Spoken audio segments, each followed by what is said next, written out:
Chapter 4. On Sunday morning, while church bells rang in the villages along shore, the world and its mistress returned to Gatsby's house and twinkled hilariously on his lawn. "He's a bootlegger," said the young ladies, moving somewhere between his cocktails and his flowers. One time he killed a man who had found out that he was nephew to von Hindenburg and second cousin to the devil. "Reach me a rose, honey, and pour me a last drop into that there crystal glass." Once I wrote down on the empty spaces of a timetable the names of those who came to Gatsby's house that summer. It's an old timetable now, disintegrating at its folds, and headed, "This schedule in effect July 5th, 1922.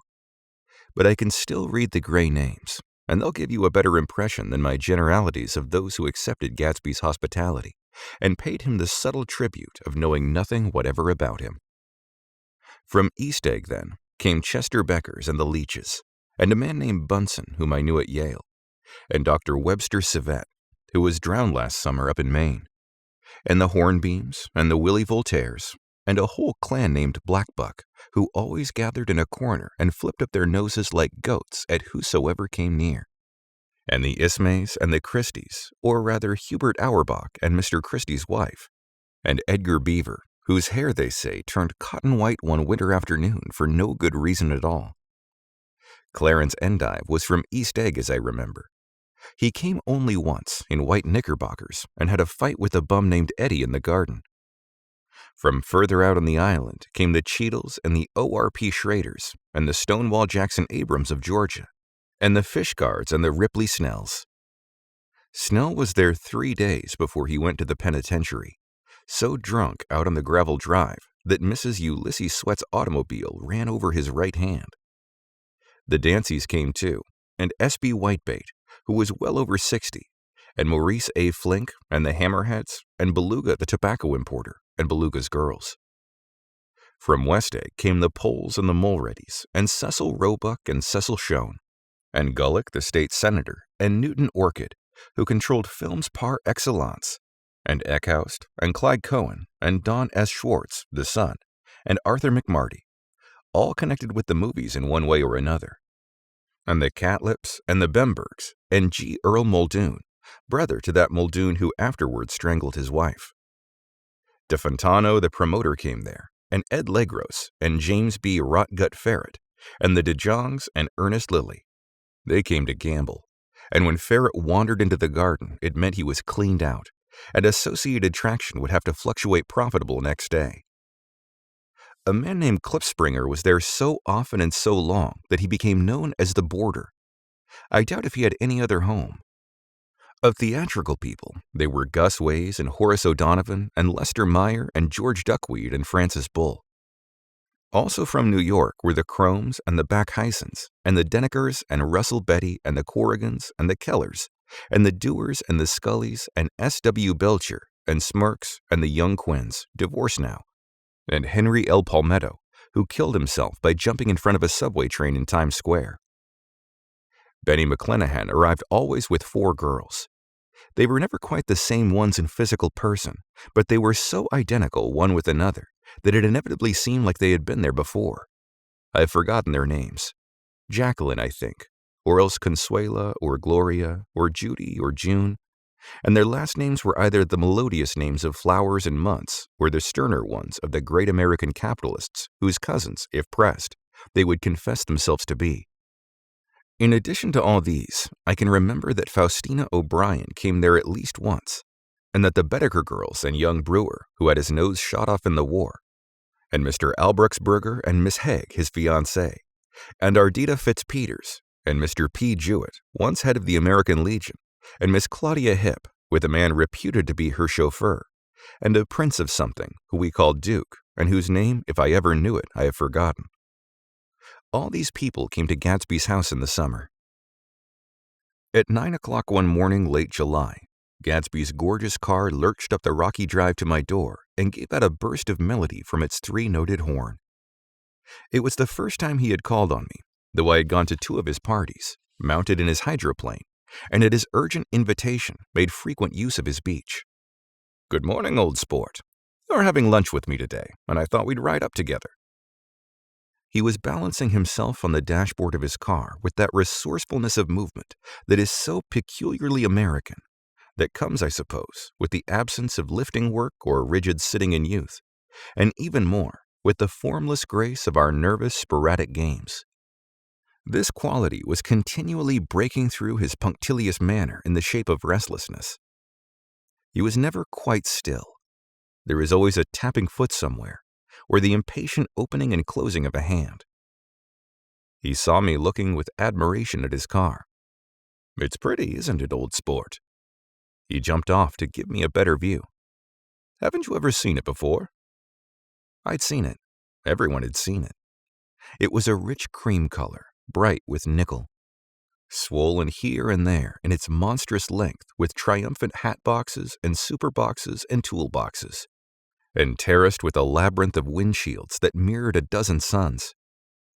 Sitting down behind many layers of glass in a sort of green leather conservatory, we started to town. I had talked with him perhaps half a dozen times in the past month, and found to my disappointment that he had little to say. So my first impression, that he was a person of some undefined consequence, had gradually faded, and he had become simply the proprietor of an elaborate roadhouse next door. And then came that disconcerting ride. We hadn't reached Westegg Village before Gatsby began leaving his elegant sentences unfinished and slapping himself indecisively on the knee of his caramel-colored suit. "Look here, old sport," he broke out surprisingly. "What's your opinion of me anyhow?" A little overwhelmed, I began the generalized evasions which that question deserves. "Well, I'm going to tell you something about my life," he interrupted. "I don't want you to get a wrong idea of me from all these stories you hear." So he was aware of the bizarre accusations that flavored conversations in his halls. "I'll tell you God's truth." His right hand suddenly ordered divine retribution to stand by. "I am the son of some wealthy people in the Middle West, all dead now. I was brought up in America, but educated at Oxford, because all my ancestors have been educated there for many years. It's a family tradition." He looked at me sideways, and I knew why Jordan Baker had believed he was lying. He hurried the phrase "educated at Oxford," or swallowed it, or choked on it, as though it had bothered him before. And with this doubt, his whole statement fell to pieces, and I wondered if there wasn't something a little sinister about him after all. "What part of the Middle West?" I inquired casually. "San Francisco." "I see. My family all died, and I came into a good deal of money." His voice was solemn, as if the memory of that sudden extinction of a clan still haunted him. For a moment, I suspected that he was pulling my leg, but a glance at him convinced me otherwise. "After that, I lived like a young Rajah in all the capitals of Europe, Paris, Venice, Rome, collecting jewels, chiefly rubies, hunting big game, painting a little, things for myself only, and trying to forget something very sad that happened to me long ago." With an effort, I managed to restrain my incredulous laughter.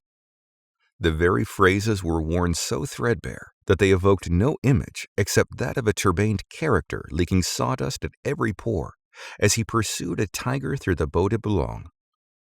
"Then came the war, old sport. It was a great relief, and I tried very hard to die. But I seemed to bear an enchanted life. I accepted a commission as first lieutenant when it began. In the Argonne Forest, I took 2 machine-gun detachments so far that there was a half-mile gap on either side of us where the infantry couldn't advance. We stayed there for 2 days and 2 nights, 130 men with 16 Lewis guns.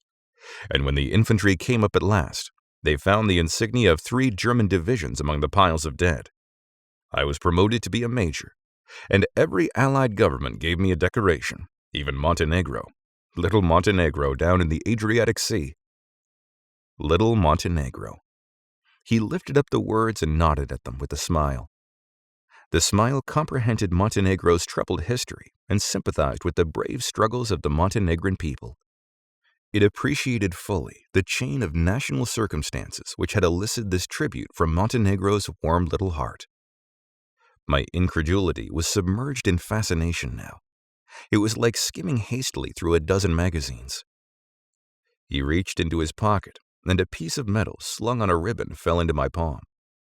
"That's the one from Montenegro," To my astonishment, the thing had an authentic look. Ordere de Danilo, ran the circular legend. Montenegro, Nicholas Rex. Turn it.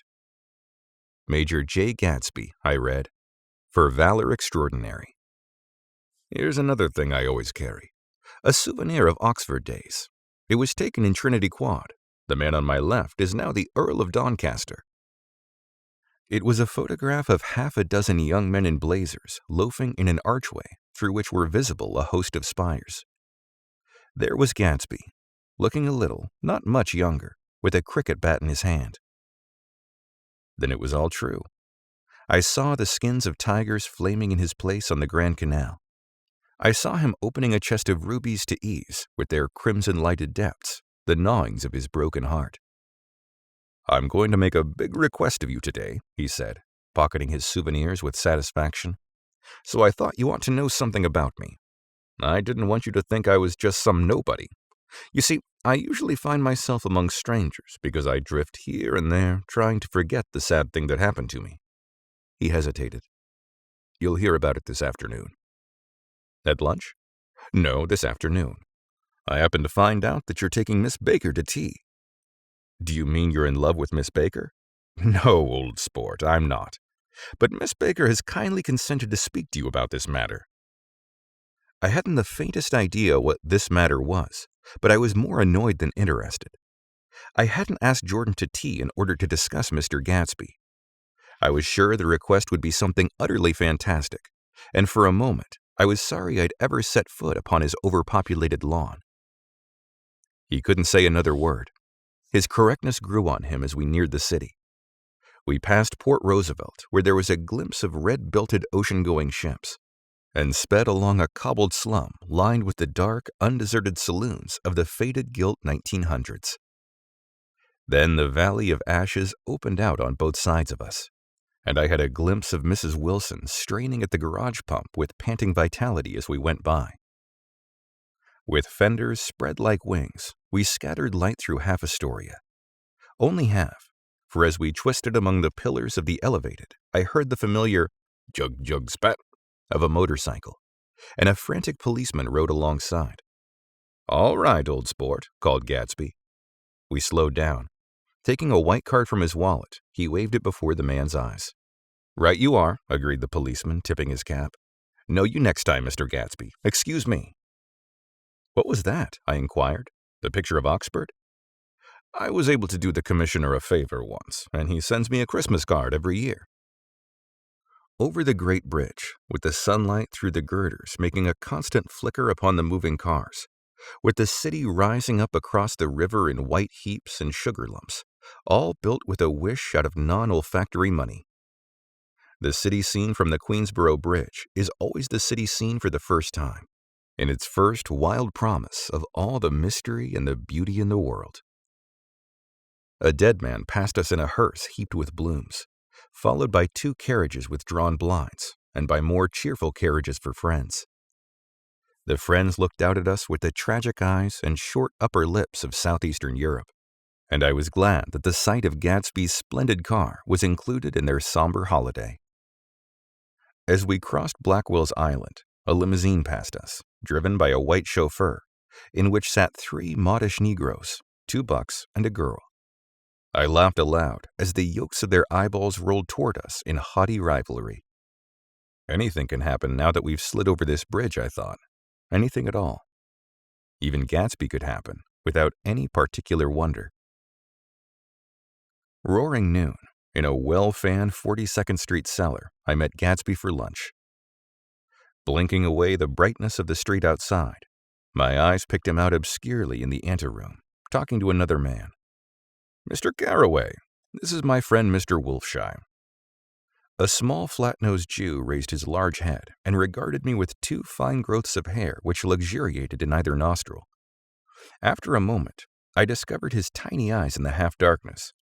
So I took a look at him, said Mr. Wolfsheim, shaking my hand earnestly. And what do you think I did? What? I inquired politely. But evidently he was not addressing me, for he dropped my hand and covered Gatsby with his expressive nose. I handed the money to Catspaw, and I said, All right, Catspaw, Don't pay him a penny till he shuts his mouth. He shut it then and there. Gatsby took an arm of each of us and moved forward into the restaurant, whereupon Mr. Wolfsheim swallowed a new sentence he was starting and lapsed into a somnambulatory abstraction. "Highballs?" asked the head waiter. "This is a nice restaurant here," said Mr. Wolfsheim, looking at the Presbyterian nymphs on the ceiling. "But I like across the street better." "Yes, highballs," agreed Gatsby.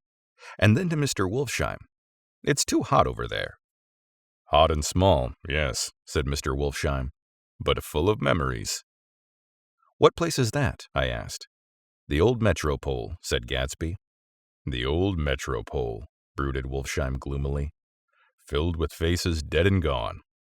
Filled with friends gone now forever. I can't forget so long as I live the night they shot Rosie Rosenthal there. It was 6 of us at the table, and Rosie had eaten and drunk a lot all evening. When it was almost morning, the waiter came up to him with a funny look and says somebody wants to speak to him outside. Well, all right, says Rosie, and begins to get up, and I pulled him down in his chair. Let the bastards come in here if they want you, Rosie, but don't you so help me move outside this room. It was 4 o'clock in the morning then, and if we'd have raised the blinds, we'd have seen daylight. Did he go? I asked innocently. Sure he went. Mr. Wolfsheim's nose flashed at me indignantly. He turned around in the door and said, "Don't let that waiter take away my coffee." Then he went out on the sidewalk, and they shot him 3 times in his full belly and drove away.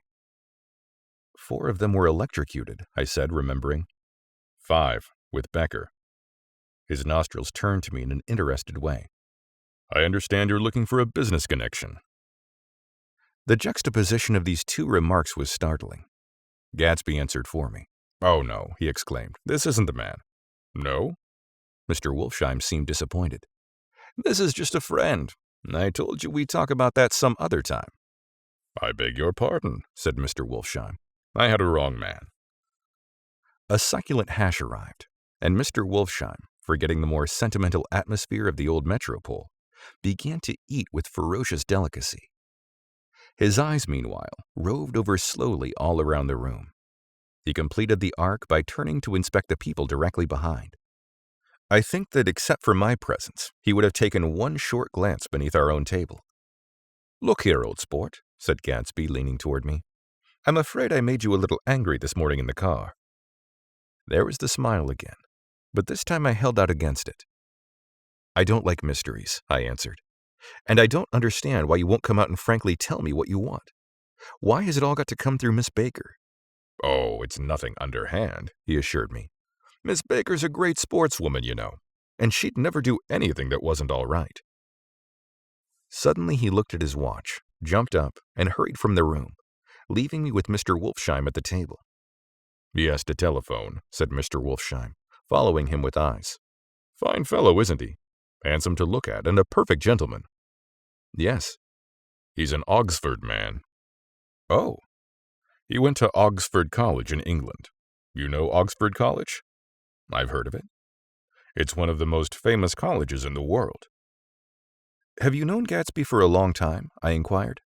Several years, he answered in a gratified way. I made the pleasure of his acquaintance just after the war, but I knew I had discovered a man of fine breeding after I talked with him an hour. I said to myself, there's the kind of man you'd like to take home and introduce to your mother and sister. He paused. I see you're looking at my cuff bottoms. I hadn't been looking at them, but I did now. They were composed of oddly familiar pieces of ivory. Finest specimens of human molars, he informed me.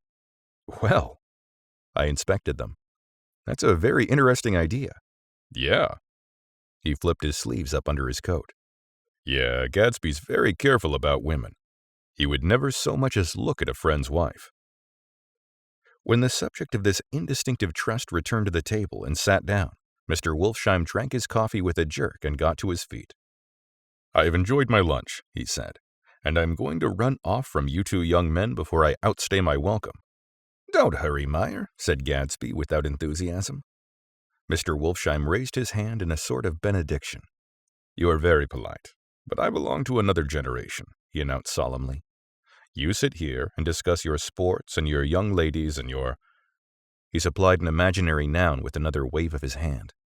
As for me, I am 50 years old, and I won't impose myself on you any longer." As he shook hands and turned away, his tragic nose was trembling. I wonder if I had said anything to offend him. "He becomes very sentimental sometimes," explained Gatsby. "This is one of his sentimental days. He's quite a character around New York, a denizen of Broadway." "Who is he anyhow? An actor?" "No." "A dentist?" "Meyer Wolfsheim?" "No, he's a gambler." Gatsby hesitated, then added coolly, "He's the man who fixed the World Series back in 1919. "Fixed the World Series?" I repeated. The idea staggered me. I remember, of course, that the World Series had been fixed in 1919. But if I had thought of it at all, I would have thought of it as a thing that merely happened, the end of some inevitable chain. It never occurred to me that one man could start to play with the faith of 50 million people with the single-mindedness of a burglar blowing a safe. "How did he happen to do that?" I asked after a minute. "He just saw the opportunity."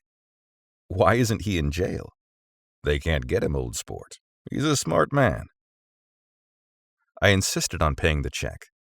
As the waiter brought my change, I caught sight of Tom Buchanan across the crowded room. "Come along with me for a minute," I said. "I've got to say hello to someone." When he saw us, Tom jumped up and took half a dozen steps in our direction.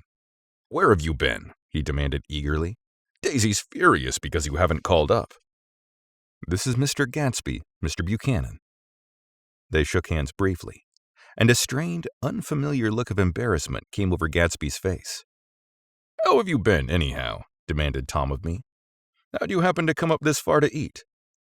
"I've been having lunch with Mr. Gatsby." I turned toward Mr. Gatsby, but he was no longer there. "One October day in 1917, said Jordan Baker that afternoon, stirring up very straight on a straight chair in the tea garden at the Plaza Hotel. I was walking along from one place to another, half on the sidewalks and half on the lawns. I was happier on the lawns because I had on shoes from England with rubber knobs on the soles that bit into the soft ground. I had on a new plaid skirt also that blew a little in the wind, and whenever this happened, the red, white, and blue banners in front of all the houses stretched out stiff and said, 'Tut, tut, tut, tut,' in a disapproving way. The largest of the banners and the largest of the lawns belonged to Daisy Faye's house. She was just 18, 2 years older than me, and by far the most popular of all the young girls in Louisville. She dressed in white and had a little white roadster, and all day long the telephone rang in her house, and excited young officers from Camp Taylor demanded the privilege of monopolizing her that night. Anyways, for an hour. When I came opposite her house that morning, her white roadster was beside the curb, and she was sitting in it with a lieutenant I had never seen before. They were so engrossed in each other that she didn't see me until I was 5 feet away. "Hello, Jordan," she called unexpectedly. "Please come here." I was flattered that she wanted to speak to me, because of all the older girls I admired her most. She asked me if I was going to the Red Cross and make bandages. I was. Well, then would I tell them that she couldn't come that day? The officer looked at Daisy while she was speaking, in a way that every young girl wants to be looked at sometime. And because it seemed so romantic to me, I have remembered the incident ever since. His name was Jay Gatsby, and I didn't lay eyes on him again for over 4 years. Even after I'd met him on Long Island, I didn't realize it was the same man. That was 1917. By the next year, I had a few beaux myself, and I began to play in tournaments, so I didn't see Daisy very often. She went with a slightly older crowd when she went with anyone at all. Wild rumors were circulating about her, how her mother had found her packing her bag one winter night to go to New York and say goodbye to a soldier who was going overseas. She was effectively prevented, but she wasn't on speaking terms with her family for several weeks. After that, she didn't play around with the soldiers anymore, but only with a few flat-footed, short-sighted young men in town who couldn't get into the army at all. By the next autumn, she was gay again, gay as ever, and had a debut after the armistice, and in February, she was presumably engaged to a man from New Orleans. In June, she married Tom Buchanan of Chicago, with more pomp and circumstance than Louisville ever knew before. He came down with 100 people in 4 private cars, and hired a whole floor of the Seelbach Hotel. And the day before the wedding, he gave her a string of pearls valued at $350,000. I was a bridesmaid. I came into a room half an hour before the bridal dinner and found her lying on her bed as lovely as the June night in her flowered dress, and as drunk as a monkey. She had a bottle of Sauterne in one hand and a letter in the other. "Congratulate me," she muttered. "Never had a drink before, but oh, how I do enjoy it." "What's the matter, Daisy?" I was scared, I can tell you. I'd never seen a girl like that before. "Here, dears." She groped around in a wastebasket she had with her on the bed and pulled out the string of pearls. "Take 'em downstairs and give 'em back to whoever they belong to. Tell 'em all Daisy's changed her mind. Say Daisy's changed her mind." She began to cry. She cried and cried. I rushed out and found her mother's maid, and we locked the door and got her into a cold bath. She wouldn't let go of the letter. She took it into the tub with her and squeezed it up into a wet ball, and only let me leave it in the soap dish when she saw it was coming to pieces like snow. But she didn't say another word. We gave her spirits of ammonia and put ice on her forehead and hooked her back into her dress. And half an hour later, when we walked out of the room, the pearls were around her neck and the incident was over. Next day, at 5 o'clock, she married Tom Buchanan without so much as a shiver, and started off on a 3-month trip to the South Seas. I saw them in Santa Barbara when they came back, and I thought I'd never seen a girl so mad about her husband. If he left the room for a minute, she'd look around uneasily and say, "Where's Tom gone?" and wear the most abstracted expression until she saw him coming in the door. She used to sit on the sand with his head in her lap by the hour, rubbing her fingers over his eyes and looking at him with unfathomable delight. It was touching to see them together. It made you laugh in a hushed, fascinated way. That was in August. A week after I left Santa Barbara, Tom ran into a wagon on the Ventura Road one night and ripped a front wheel off his car. The girl who was with him got into the papers too, because her arm was broken. She was one of the chambermaids in the Santa Barbara Hotel. The next April, Daisy had a little girl, and they went to France for a year. I saw them one spring in Cannes and later in Deauville, and then they came back to Chicago to settle down. Daisy was popular in Chicago, as you know. They moved with a fast crowd, all of them young and rich and wild. But she came out with an absolutely perfect reputation. Perhaps because she doesn't drink. It's a great advantage not to drink among hard-drinking people. You can hold your tongue, and moreover, you can time any little irregularity of your own so that everyone else is so blind that they don't see or care. Perhaps Daisy never went in for amour at all. And yet there's something in that voice of hers. Well, about 6 weeks ago, she heard the name Gatsby for the first time in years. It was when I asked you, do you remember, if you knew Gatsby in West Egg? After you had gone home, she came into my room and woke me up and said, "What Gatsby?" And when I described him, I was half asleep. She said in the strangest voice that it must be the man she used to know. It wasn't until then that I connected this Gatsby with the officer in her white car.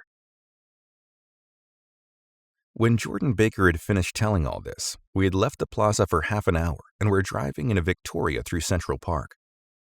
The sun had gone down behind the tall apartments of the movie stars in the West 50s, and the clear voices of children, already gathered like crickets on the grass, rose through the hot twilight. I'm the Sheik of Araby. Your love belongs to me. At night when you're asleep, into your tent I'll creep. It was a strange coincidence, I said. But it wasn't a coincidence at all. Why not? Gatsby bought that house so that Daisy would be just across the bay. Then it had not been merely the stars to which he had aspired on that June night. He came alive to me, delivered suddenly from the womb of his purposeless splendor. He wants to know, continued Jordan, if you'll invite Daisy to your house some afternoon and then let him come over. The modesty of the demand shook me. He had waited 5 years and bought a mansion where he dispensed starlight to casual moths so that he could come over some afternoon to a stranger's garden? Did I have to know all this before he could ask such a little thing? He's afraid. He's waited so long, he thought you might be offended. You see, he's a regular tough underneath it all. Something worried me. Why didn't he ask you to arrange a meeting? He wants her to see his house, she explained, and your house is right next door. Oh. I think he half expected her to wander into one of his parties some night, went on Jordan. But she never did. Then he began asking people casually if they knew her, and I was the first one he found. It was that night he sent for me at his dance, and you should have heard the elaborate way he worked up to it. Of course, I immediately suggested a luncheon in New York, and I thought he'd go mad. I don't want to do anything out of the way, he kept saying. I want to see her right next door. When I said you were a particular friend of Tom's, he started to abandon the whole idea. He doesn't know very much about Tom, though he says he's read a Chicago paper for years, just on the chance of catching a glimpse of Daisy's name. It was dark now, and as we dipped under a little bridge, I put my arm around Jordan's golden shoulder and drew her toward me and asked her to dinner. Suddenly I wasn't thinking of Daisy and Gatsby anymore, but of this clean, hard, limited person who dealt in universal skepticism, who had leaned back jauntily just within the circle of my arm. A phrase began to beat in my ears with a sort of heady excitement. There are only the pursued, the pursuing, the busy, and the tired. And Daisy ought to have something in her life, murmured Jordan to me. Does she want to see Gatsby? She's not to know about it. Gatsby doesn't want her to know. You're just supposed to invite her to tea. We passed a barrier of dark trees, and then the facade of 59th Street. A block of delicate pale light beamed down into the park. Unlike Gatsby and Tom Buchanan, I had no girl whose disembodied face floated along the dark cornices and blinding signs, and so I drew up the girl beside me, tightening my arms. Her wan, scornful mouth smiled, and so I drew her up again closer, this time to my face.